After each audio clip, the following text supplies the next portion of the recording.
Olá, meu caro amigo, olá, minha cara amiga, seja muito bem-vindo ao Saber Direito Responde. Hoje iremos falar com alguns alunos para responder algumas dúvidas que ficaram remanescentes das nossas 5 aulas que tratamos das ações constitucionais. Aqui na nossa bancada nós temos o Victor, que é da área de administração, do curso de administração, e a Valesca, que é do curso de direito. Sejam muito bem-vindos ao nosso programa. E agora nós iremos fazer as nossas primeiras perguntas e aqui nós vamos nos direcionar às pessoas que estão presentes aqui e lógico que eu vou dar, como cavalheiro que somos, a palavra primeiro para a Valesca. Professor, existe alguma legislação que regula o habeas corpus? Muito boa pergunta, Valesca. Existe sim. Na verdade, como nós percebemos ao longo desta semana, que o habeas corpus, assim como os outros remédios que são remédios assecuratórios aos direitos fundamentais, eles existem normas infraconstitucionais que vêm a disciplinar os seus normativos. A Constituição, ela traz os preceitos constitucionais, mas é necessário que tenha uma norma infraconstitucional que venha a trazer todos os apontamentos para, de fato, instrumentalizar este mecanismo do remédio constitucional. No caso específico, o habeas corpus, ele também vai ser disciplinado no Código de Processo Penal, ali no nosso artigo 647 e seguintes, que vem trazer em um título próprio sobre recursos na área do direito penal, e aqui eu faço a minha observação, como nós apontamos inicialmente na nossa aula, que o nosso instituto está previsto na área do direito processual penal, mas ele é um remédio constitucional aqui inserido no texto da Constituição. Então, você tem, dentro do elemento do habeas corpus, uma norma infraconstitucional que delimita e traz todas as normativas e procedimentos necessários que está previsto no Código de Processo Penal, uma norma infraconstitucional, uma norma da nossa legislação pátria. Agora, nós vamos fazer uma pergunta que veio de um dos nossos colegas, um dos nossos alunos, pelo mecanismo das redes sociais, do WhatsApp e assim. Olá, eu sou a Andresa Metucouri, eu sou de São Paulo, estudo na Faculdade de Direito do Largo São Francisco da USP e estou cursando atualmente o 3º semestre. Professor, eu tenho uma pergunta. O habeas corpus é um recurso penal? Muito obrigado pela pergunta, Andressa. E aqui nós vamos responder a ideia se é ou não é um recurso o habeas corpus. Como eu acabei de apontar na pergunta da Valesca, a discussão é se existe uma norma infraconstitucional que venha a disciplinar o habeas corpus. Nós trouxemos a compreensão de que o Código de Processo Penal disciplina essa matéria. E aqui, já aproveitando a pergunta da Andressa, eu já trago a seguinte situação. Lá no Código de Processo Penal existe a previsão do habeas corpus e dá uma certa impressão que este remédio constitucional, ele está disciplinado e ele pertence aos elementos do Código de Processo Penal. Lá ele está intitulado na parte de recursos cabíveis na área penal. Só que aí a primeira observação a ser feita, que muitas vezes é necessário perceber que o habeas corpus ele é um remédio constitucional, um elemento necessariamente constitucional e assim, em que pese ele está em uma disciplina no Código de Processo Penal como recurso, ele não é um recurso do direito penal. Então a resposta, Andressa, e também para a Valesca, que já veio com esse mesmo questionamento inicialmente, perguntando qual era a norma, a resposta é que o habeas corpus não é um recurso no aspecto penal. Agora, nós vamos fazer a nossa pergunta ao nosso nobre colega, o Victor, que é do curso de administração, em que pese ele também não ser da área do direito, existem muitas vertentes do direito que ajudam a permear e perceber que existe uma interdisciplinariedade das demais normas, assim como também dos cursos que têm a necessidade de também se buscar amparo dentro do direito constitucional. Pois não, Victor? Professor, quem pode figurar como legitimidade ativa e passiva no habeas corpus? Muito boa pergunta, Victor. Em que pese ele não ser da área do direito, ele faz uma pergunta com extrema relevância para o âmbito geral. Porque o habeas corpus, ele está muito vinculado à ideia do direito, do curso de Direito, mas é lógico que todos nós podemos ter a necessidade de utilizar esse mecanismo. Espero que você nunca precise usar o mecanismo do habeas corpus em nenhuma situação, seja você como o legítimo passivo ou ativo. Aqui a situação é, ele me fez uma pergunta de legitimidade ativa e passiva. Aí nós vamos relembrar na nossa aula que, nesse caso, nós temos 3 elementos a saber. Quais são eles? Primeiro, entendemos que existe a autoridade coatora, que existe o paciente e que existe o impetrante. Ele é da área de administração. Ele pode estar figurando em qualquer um destes elementos? A resposta é que sim. Lembre-se que qualquer pessoa pode representar e impetrar habeas corpus para qualquer pessoa, mesmo que não seja da área do direito, mesmo que não seja advogado. Não há necessidade de ser advogado para impetrar o habeas corpus. Então, a primeira resposta é, a legitimidade ativa ela se representa na figura de quem? Do impetrante e muitas vezes também do paciente, que é a pessoa que sofre aquela restrição, aquela constrição na sua liberdade de locomoção. O impetrante não necessariamente vai ser a mesma pessoa do paciente. Pode até ser a mesma pessoa, mas o impetrante pode ser alguém que não sofreu essa lesão, mas se ele representa como interesse de terceiros para resguardar a essa pessoa. Lembre-se também que qualquer pessoa é uma extensão muito complexa, porque você pode também trazer a ideia de que um analfabeto pode ser um impetrante, assim como também uma pessoa jurídica pode ser um impetrante, assim como estrangeiros também pode ser impetrante e outras situações a mais, como um menor de idade, também pode ser impetrante e defendendo interesses de terceiro. O paciente, que é o outro elemento da legitimidade também ativa, ele também se configura na ideia de que o paciente é aquela pessoa que sofreu aquela lesão ao seu direito de liberdade de locomoção. Ele não está mais na possibilidade de ir, vir ou permanecer em qualquer lugar. Diante dessa situação, o que eu faço como ressalva é trazer a compreensão que a pessoa jurídica não pode ser paciente em um habeas corpus.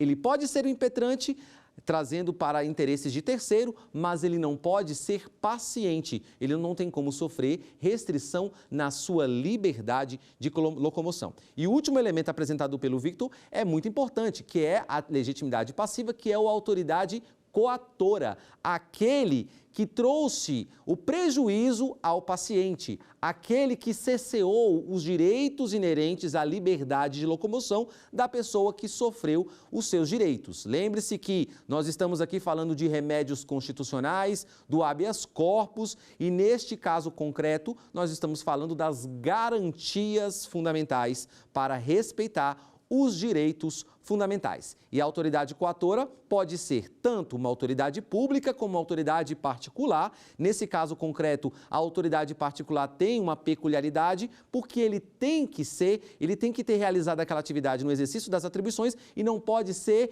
eivado de interesses pessoais, porque se for de interesses pessoais, é muito mais fácil ele desdobrar para o campo do cárcere privado do que, de fato, utilizar o manejo e impetrar o habeas corpus como remédio constitucional. Bem, feito esta consideração, agora nós vamos voltar a uma pergunta de um nobre colega, nossos mecanismos virtuais que ele veio apresentar para nós. Olá, meu nome é Gustavo Silva Torres, sou de São Paulo, estudo na Faculdade de Direito da USP do Largo de São Francisco e estou no 2º semestre. Professor, eu tenho uma pergunta para você. Quais os pré-requisitos para ingressar com ação constitucional? Muito obrigado pela pergunta, Gustavo. Bem, os pré-requisitos para as ações constitucionais, elas vão variar de acordo com o remédio constitucional que você vai manejar, que você vai impetrar. Bem, se você está aqui diante do habeas corpus, nós já fizemos as considerações iniciais. Sabemos quais são os pré-requisitos. Primeiro que o habeas corpus, ele é gratuito, ele não segue nenhuma formalidade tão rigorosa, em decorrência de não ter a necessidade de ter um advogado para buscar os mecanismos do instrumento do habeas corpus. Então, ele é gratuito, ele não busca formalidades de instrumentos processuais, ele pode ser manejado por pessoas que nem é da área do direito, muito menos pessoas que sejam até alfabetizadas, como nós vimos que o analfabeto pode até, caso seja necessário, também instrumentalizar e resguardar um direito e garantia fundamental. Aqui também temos a figura do habeas data, que o habeas data também existe os pré-requisitos necessários. Primeiro a discussão está no campo da informação. E essa informação é aonde retirar o meu direito fundamental, o direito de obter informações referente à minha pessoa, a pessoa do impetrante. Então, diante dessa situação, nós verificamos que o habeas data, ele se refere à informação inerente à pessoa, à ausência de obtenção de informações que foram solicitadas como um direito fundamental, assim como a ideia também do habeas corpus como um direito fundamental referente à locomoção. Temos também o outro remédio, que é o mandado de segurança para proteger os seus direitos que não são observados pelo habeas corpus e nem pelo habeas data. É um direito líquido e certo. E observe, o mandado de segurança, o habeas data e o habeas corpus são 3 remédios que não necessitam de dilação, mas nós vamos aqui a pouco trazer algumas situações a mais, que a ideia da dilação probatória, que elas não necessitam por ser todas elas direitos líquido e certo, que não tem que trazer as discussões de provas. E também, para trazer a ideia do mandado de injunção, é necessário ter uma ausência, uma omissão por parte do Estado de uma norma que teria uma necessidade, diante da ausência dela, os direitos fundamentais foram desrespeitados. Consequentemente, a ausência, a omissão de uma norma infraconstitucional, uma norma constitucional que trouxe prejuízos no campo da ideia do direito, você pode utilizar do mandado de injunção. E para finalizar esses pré-requisitos necessários, você também tem a figura da ação popular, que é em decorrência de alguns vícios na realização dos tratos da administração pública com o recurso público. Você tem a ideia da moralidade, você tem a ideia dos atos públicos, que estão preconizados lá no seu artigo 37, que vem trazer os elementos necessários e essenciais para a discussão do ato administrativo, e assim, se eventualmente forem desrespeitados os direitos dispostos principalmente no artigo 37, você utiliza como cidadão a figura da ação popular. Estes são os requisitos que nós podemos utilizar em todos os remédios, em todas as ações constitucionais. Bem, feito esta consideração, mais uma vez nós vamos trazer uma pergunta dos nossos nobres colegas que compõem a bancada. Professor, agora sobre o mandado de segurança. Existe alguma legislação que regula esse remédio constitucional? Boa pergunta, Valesca. Existe sim esse remédio constitucional do mandado de segurança, existe uma legislação correlata, uma norma infraconstitucional que vem disciplinar a sua estrutura como mandado de segurança. Então, a nossa lei é a Lei 12.016 de 2009, que veio disciplinar todos os mecanismos e procedimentos que devem ser realizados no manejo do mandado de segurança, para a forma de você trazer, seja ele no mandado de segurança coletivo, individual, e todas as nuances necessárias para que possa, de fato, você trazer todo o cumprimento do mandado de segurança para que ele seja, de fato, cumprido em toda a sua dinâmica constitucional. Os direitos e garantias fundamentais estão observados na Constituição Federal, mas é necessário trazer uma legislação infraconstitucional correlata para que possa disciplinar os procedimentos necessários. E, nesse caso especificamente, o mandado de segurança está preconizado também numa legislação infraconstitucional, que é a Lei 12.016 de 2009. Agora, neste momento, nós vamos para o nosso intervalo e voltamos com mais perguntas.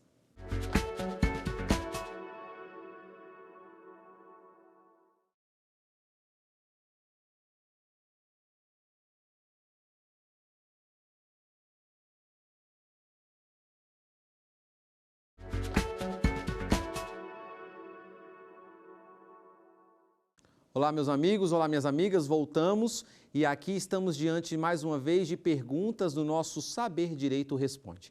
Voltamos aqui agora com o nosso nobre colega, o Victor, que é do curso de administração, que também tem os interesses dele na área do direito da administração, também referente e elencados ao nosso curso de direito. Pode não, Victor? Professor, por que o mandado de segurança pode ser considerado um remédio residual? Bem, ótima pergunta. O mandado de segurança, ele é um remédio constitucional residual pelo fato de que, quando você vai observar os remédios constitucionais, a primeira preocupação que você deve ter é referente aos 3 primeiros remédios que estão dispostos lá na nossa Constituição. Quais são eles? Primeiro você vem a discussão do habeas corpus, depois você vem a discussão que o habeas corpus é referente a uma ideia de locomoção, depois você vem com a compreensão do habeas data, que é referente à obtenção de informações que lhe foi negada, e depois você tem a figura do mandado de segurança. Qual é a correlação que tem esses três elementos? Qual é a correlação que tem essas três garantias constitucionais? Todas elas são normas que estão dispostas, são elementos constitucionais que têm, não é necessário a dilação probatória, e todas elas são direitos líquidos e certos, não apenas o mandado de segurança.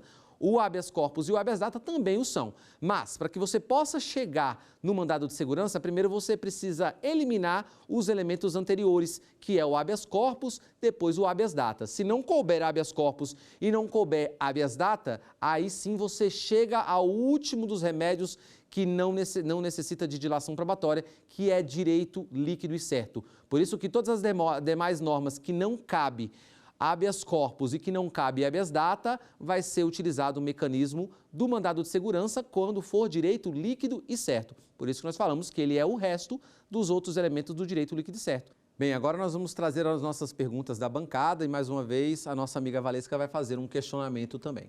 Professor, qual é o principal requisito para manejar a ação popular? Bem, o nosso requisito principal para manejar a ação popular é ser cidadão.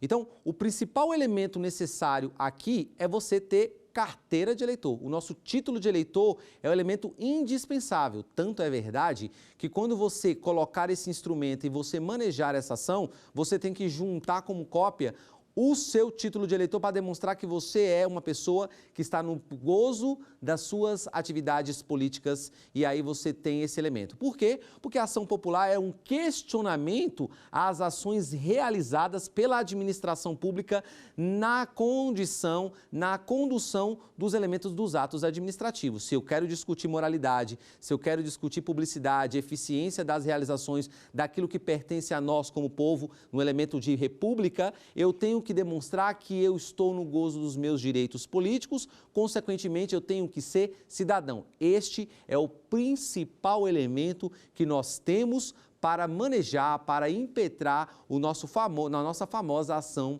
popular. Vamos mais uma pergunta dos nossos amigos telespectadores. O Serasa seria um exemplo de bancos de dados públicos?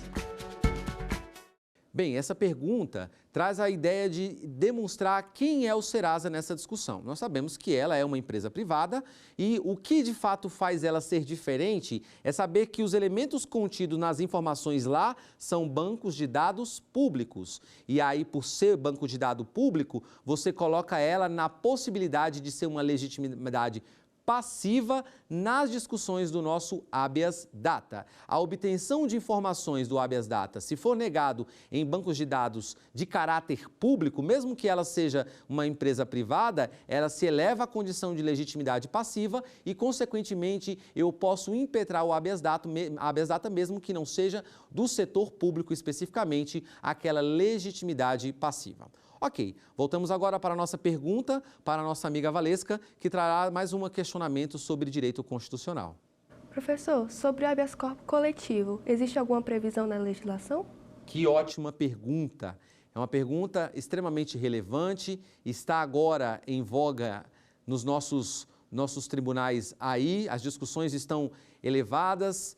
E o nosso ministro do Supremo Tribunal Federal, Gilmar Mendes, trouxe de forma muito exemplar essa discussão no seu livro de Direito Constitucional, em que ele trouxe a possibilidade de existir a situação de um habeas corpus coletivo. Bem, nós aqui vimos a possibilidade de ter um mandado de segurança coletivo na Lei 12.016, mas o habeas corpus coletivo é uma inovação. E, de fato, é uma inovação que foi julgado recentemente pelo Supremo Tribunal Federal em uma situação que se colocava aqui as mães presas ou grávidas que necessitavam dos seus direitos com relação à amamentação e de visita aos seus filhos, que foram retiradas dela esse direito constitucional, consequentemente foi manejado, impetrado um habeas corpus coletivo para resguardar os interesses de todos, que chegou ao Supremo e o Supremo entendeu pela possibilidade e existência do habeas corpus coletivo. Depois veio uma outra discussão discussão com os guardadores de carros, também lá no estado do Rio de Janeiro, que aparentemente estava discutindo o exercício irregular da profissão.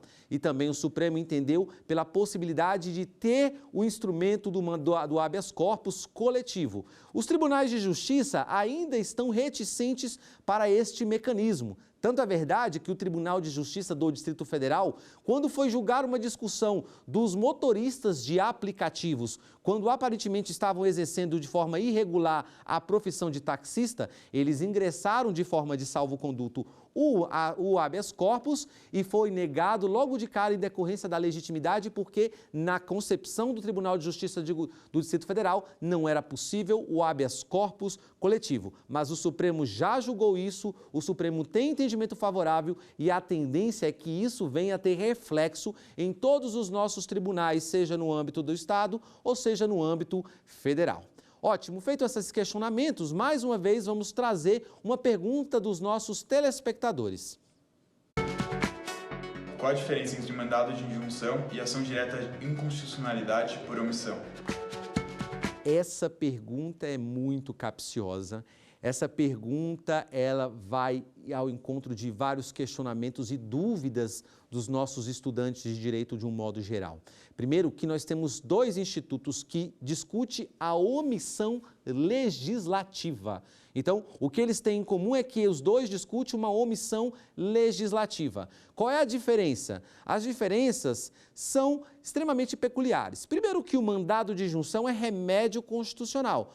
Lá, na ação direta de inconstitucionalidade por omissão, a discussão não é remédio constitucional. Ele está elencado a ideia do controle de constitucionalidade. Então, a primeira discussão é, qual é a primeira diferença que eu posso trazer?